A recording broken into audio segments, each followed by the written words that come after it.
పిలిస్తే పలుకుతాడుగా, మధ్యలో ఈ రీ రికార్డింగ్ ఎందుకు? చూస్తున్నాం కదా బాబాయ్, మధ్యలో మీ వాయిస్ పవర్ ఎందుకు? చూడండి బాబాయ్.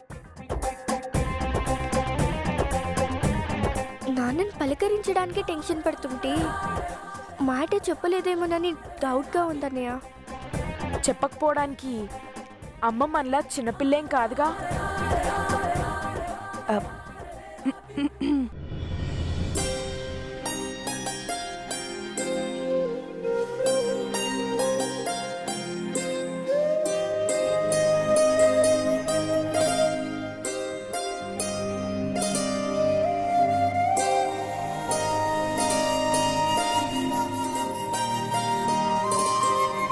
ఏంటి మీనాక్షి?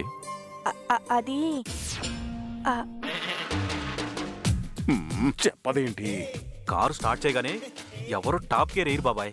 చూడమని చెప్పాను కదా, చూడండి. అమ్మ టెన్షన్ పడుతున్నట్టుందన్నయ్య. మాట్లాడుకు, ఏం జరుగుతుందో నువ్వే చూడు. నువ్వేదో నాకు చెప్పాలనుకుంటున్నావని పిల్లలు చెప్పారు. ఏంటి మీనాక్షి అది?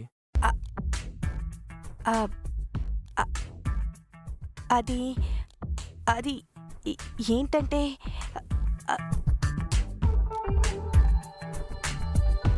చెప్పు చెప్పమ్మా.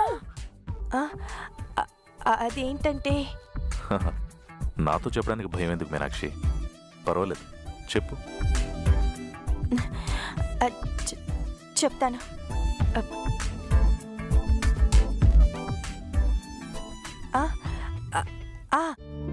ఆ నేల సాక్షిగా, ఈ నింగి సాక్షిగా. కాదు కాదు, తప్పు చెప్పాను.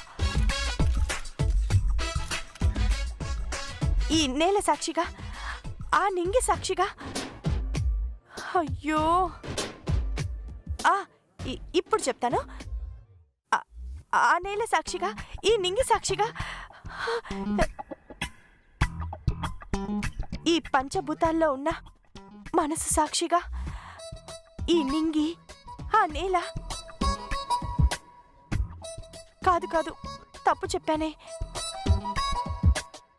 చెప్పమ్మా, చెప్పు చెప్పమ్మా. సారీ సారీ, ఈసారి కరెక్ట్గా చెప్తాను.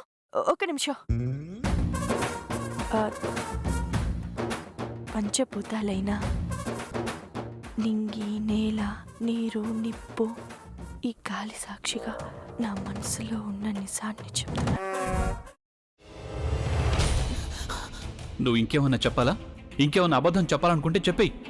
నేను చూడాలనుకుంటున్నాను నన్ను మోసం చేయడానికి నువ్వు ఎంత నీచానికి దిగజారగలవు అని.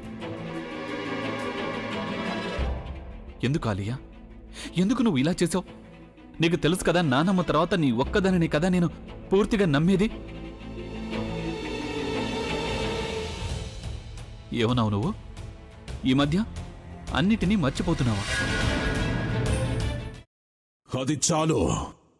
వాటిలో ఉన్న శక్తి విషయాన్ని గ్రహించి మనకు వివరిస్తాయి.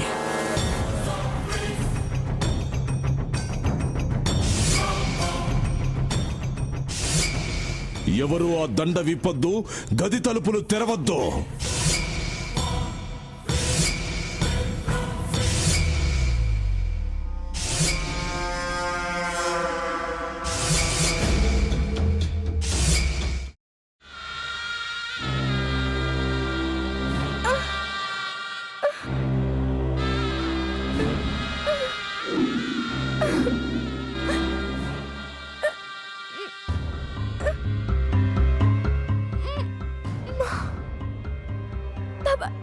వద్దు బాబాయ్, నేను చేయొద్దు బాబాయ్, ప్లీజ్ బాబాయ్. నీకు నిజం తెలిసినప్పుడే నా ఆలోచనలో నువ్వు చచ్చిపోయావు. ప్లీజ్ కొంచెం తినండి. భీమారావు గారు, మీరా? ఇగో మీరా కాదు, సక్కుబాయ్. అవును, మీ పనామే లేచిపోయిందని చెప్పి కంప్లైంట్ ఇచ్చినావు కదా. రేయ్, ఆయన కంప్లైంట్ ఇచ్చింది లేచిపోయిందని కాదు, కనిపించడం లేదు అని. అట్లానా? సరే మేడం. ఇడియట్. ఆ వంట మనిషి పేరేంటన్నారు? రత్తాలు మేడం. ఏం పెద్ద మంచి, నీ వంట మంచిని కూడా మేడం అని పిలుస్తావా? రేయ్ హాఫ్ బ్రెయిన్,